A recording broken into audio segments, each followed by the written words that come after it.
आप सब जानते हैं कि आतंक की जननी, दहशत की जननी जो हमारे पड़ोस में है, जो दुनिया भर में बदनाम है अपने सरजमीन से दहशतगर्दी चलाने और दहशतगर्द पैदा करने के लिए,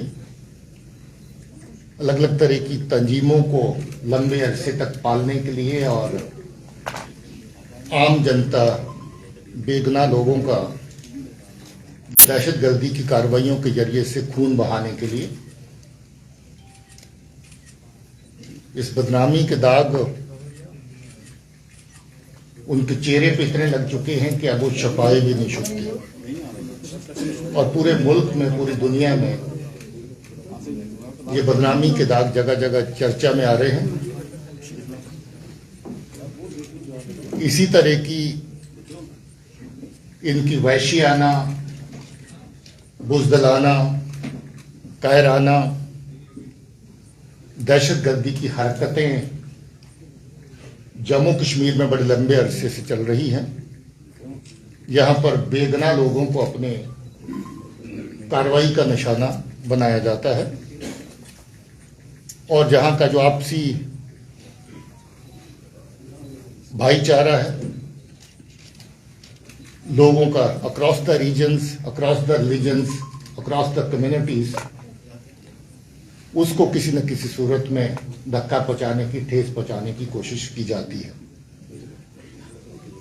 इसी नीयत से, इसी गरज से पिछले कुछ अरसे से जम्मू प्रोविंस के एरिया में कुछ कार्रवाइयां दहशतगर्दी की अंजाम दी गई,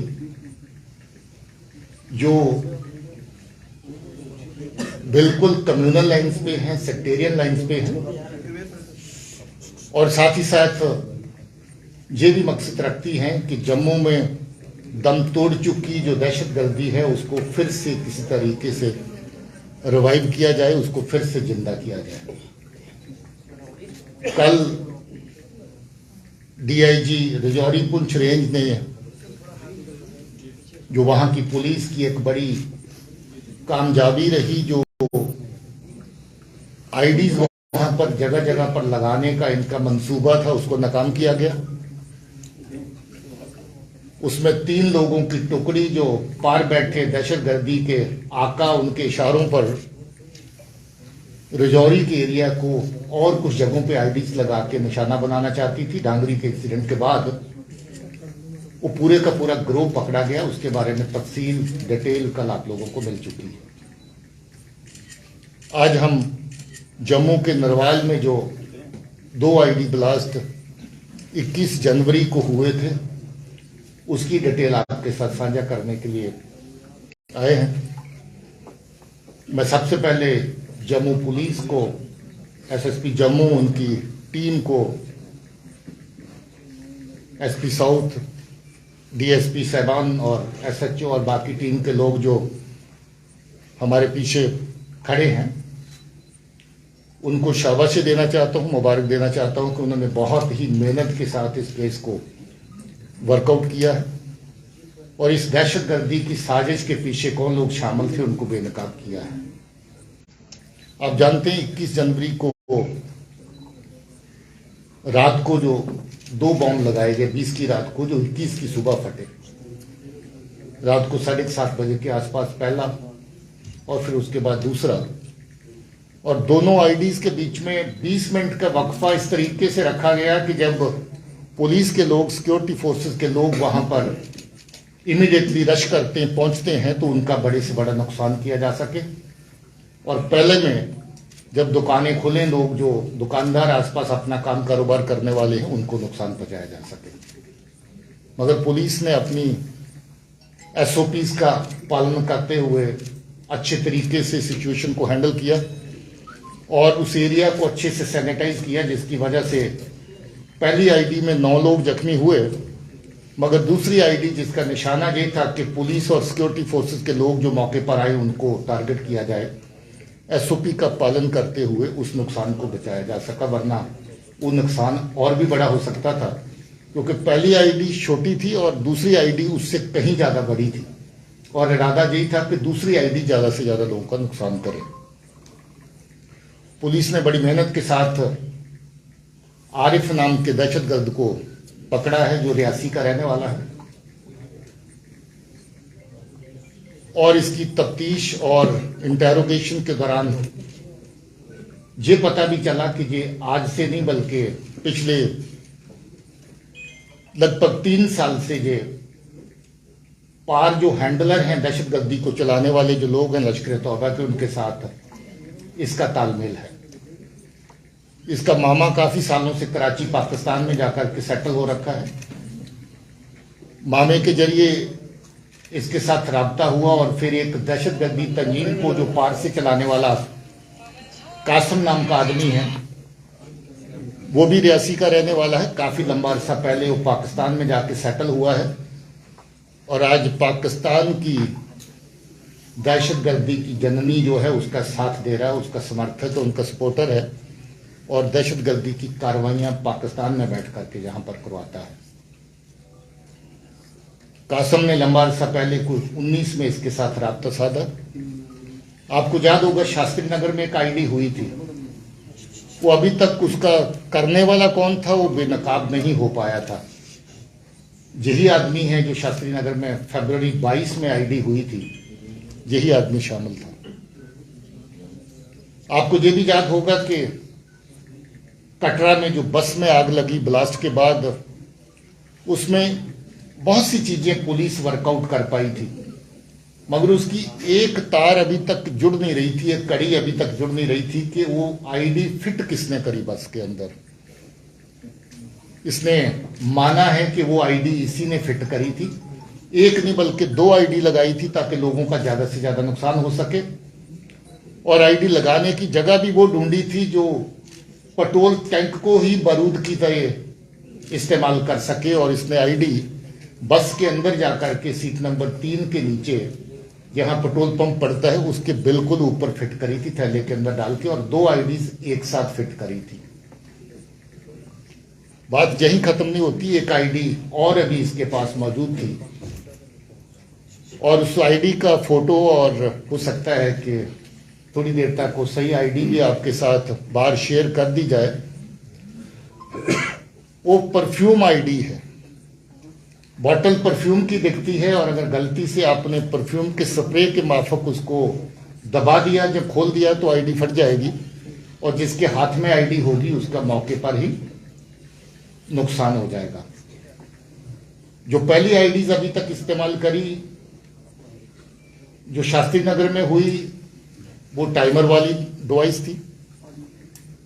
जो कटरा की बस में आईडी लगाई गई वो स्टिकी बॉम्ब की फॉर्म में थी, जो थोड़ा बड़े साइज में स्टिकी बॉम्ब हमने कठुआ में बरामद किए थे, जिसमें 450 ग्राम के करीब करीब एक्सप्लोजिव मटेरियल रहता है। और जो जहां पर लगाई आईडी एक 750 ग्राम की थी पहली आईडी, और जो दूसरी थी उसका वजन 1 किलो से भी ज्यादा था। टिफिन आईडी थी, स्टील टिफिन आईडी थी। और जो अभी आईडी पकड़ी है मैंने आपको बताया कि वो परफ्यूम आईडी की तरह है।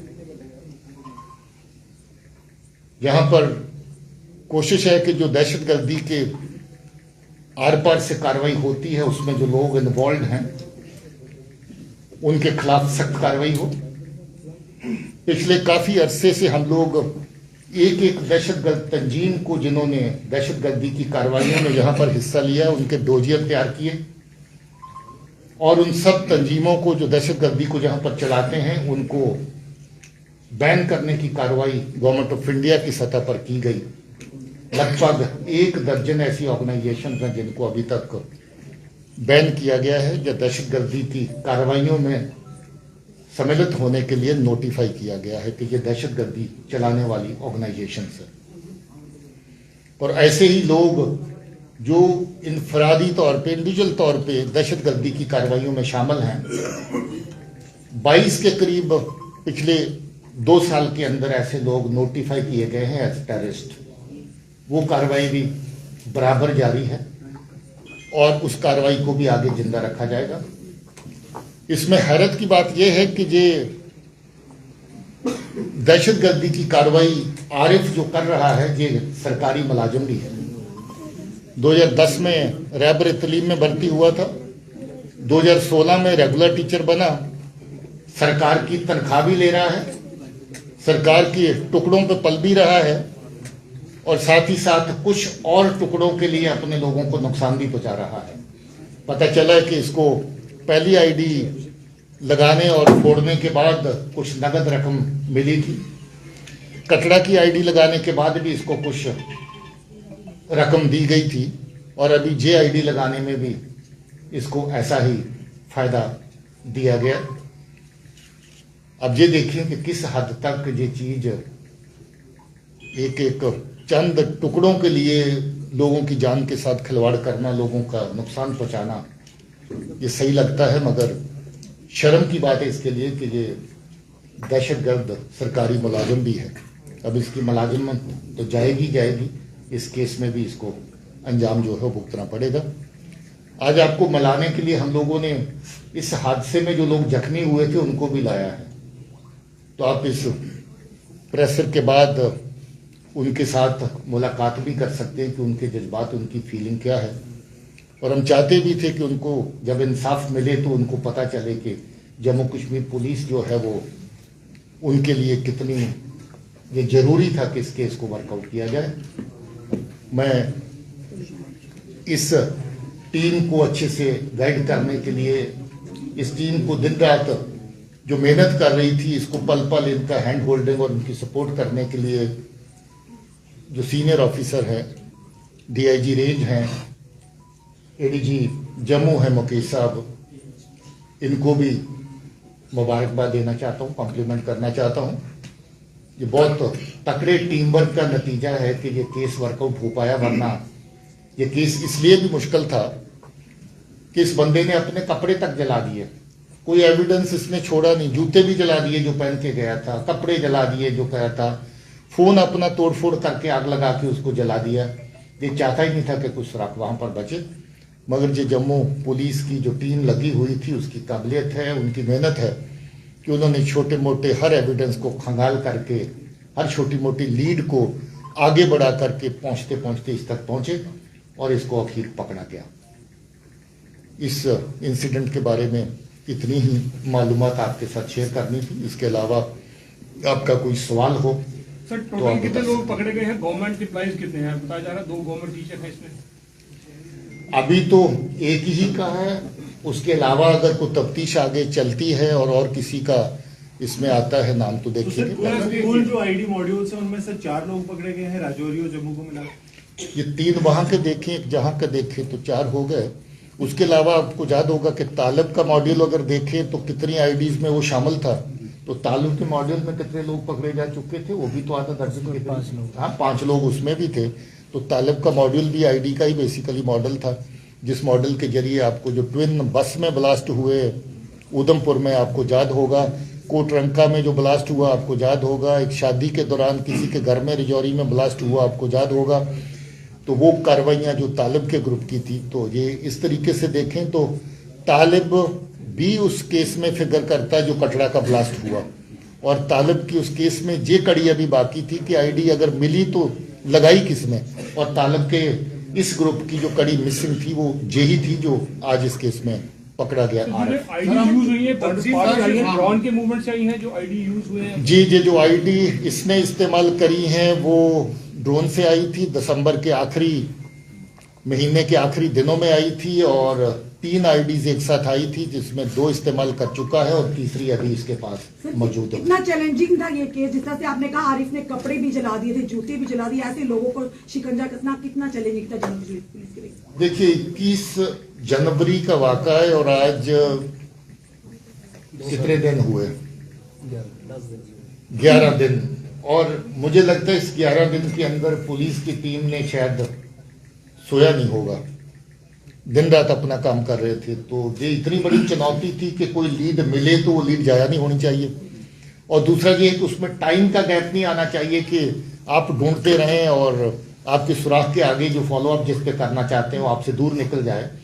तो 11 दिन की नहीं बल्कि 11 दिन और 11 रातों की मेहनत है जिसकी वजह से इस वक्त बड़ी कामयाबी। सर, ये आरिफ का जो आईडी जो आई है इसके और आका भी यहाँ पे होंगे जम्मू कश्मीर में, क्या उनकी तरफ भी कोई शिकंजा कसा जाएगा? आखिर आरडी आती है, एक बार आपने कहा जैसे ड्रोन से आई थी, इनके आका और भी जम्मू कश्मीर में होने चाहिए जो इसको पीछे सपोर्ट कर रहे हैं। देखिए, ऐसा है कि जो केस टू केस हम लोगों को देखना पड़ता है, और जितने लोग किसी भी सूरत में दहशतगर्दी के साथ जिनकी वाबस्तगी पाई गई, डायरेक्ट हो या इनडायरेक्ट हो, उनको हमने अभी तक छोड़ा नहीं है।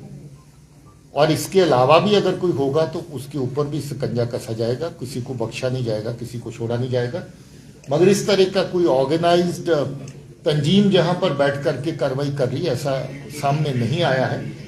एक मॉड्यूल है जो तालिब का था, एक मॉड्यूल है जो रिजौरी का था, और ये भी एक मॉड्यूल का हिस्सा था जो जहां पर ये बतौर ऑर्गेनाइजेशन कौन सी है सर? आरिफ की और पीर बाग सुलझुआ में कोई इसे हाइडआउट बना रखा है, सुनने में आया है? मेरे ख्याल में कोई ऐसा नई चीज सामने आई है। वो कहीं इसने अपना सामान छुपाने के लिए कुछ जगह आगे पीछे इस्तेमाल करी, वो पुलिस ने ढूंढ ली है और उसके ऊपर कार्रवाई हो गई है। ऐसा कोई हाइडआउट वाला नहीं है सर। तंजीम लश्कर तौबा है, मैंने पहले ही जिक्र किया है कि लश्कर तौबा है, और इसका पार बैठा जो आपका हैंडलर है वो कासम है। जे भी रियासी का रहने वाला है और कासम भी रियासी का रहने वाला है, और इसका मामा कमरदीन है। कमरदीन भी इस वक्त कराची में बैठा है, जिसके जरिए से ये इसका राबता दहशतगर्दी तंजीमों के साथ शुरू हुआ। 19 में शुरू हुआ था और अभी 23 तक ये 3 कार्रवाइयां अंजाम दे चुका है, जिसमें शास्त्री नगर, कटरा और अभी जे आपका लेटेस्ट दरवाल वाला। परफ्यूम आईडी आपने कहा कि एक्टिव परफ्यूम आईडी मिली है, क्या ये पहली बार यहाँ पर यूज हुई और कितनी इंटेंसिटी की थी आईडी? इस तरह की आईडी अभी तक हम लोगों ने पहले रिकवर नहीं करी है, और कम से कम इसका जितना तो है कि अगर इंसान उठा के इसको एक बार थोड़ा सा प्रेस कर देगा, जब खोलने की ऊपर डांट को कोशिश करेगा, इट विल गो ऑफ, और जो आदमी हैंडल कर रहा होगा उसको तो बहुत ज़्यादा नुकसान पहुंचा सकती है। अभी हमने इसके साथ छेड़छाड़ नहीं करी क्योंकि हम भी वाकफ नहीं है, इसको जो स्पेशलिस्ट टीम है वही देखेगी। लोगों के लिए आपने कहा, लोगों को शुक्रिया कहना चाहते हैं। लोगों को ये भी कहना चाहते हैं कि जम्मू कश्मीर पुलिस आपकी हिफाजत के लिए, आपकी सुरक्षा के लिए हमेशा तत्पर है, हमेशा कोशिश कर रही है।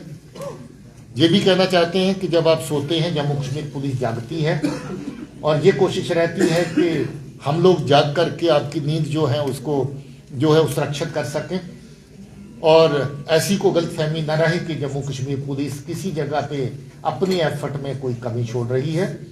फिर भी जो अवाम के दुश्मन हैं, लोगों के दुश्मन हैं, उनको पहचानना, उनके खिलाफ कार्रवाई करना हमारा और अवाम का, हमारा और लोगों का मिला जुला काम है। इसमें भी लोगों ने बहुत सहयोग दिया। आगे भी उम्मीद करते हैं कि जम्मू कश्मीर पुलिस को लोगों का सहयोग मिलेगा।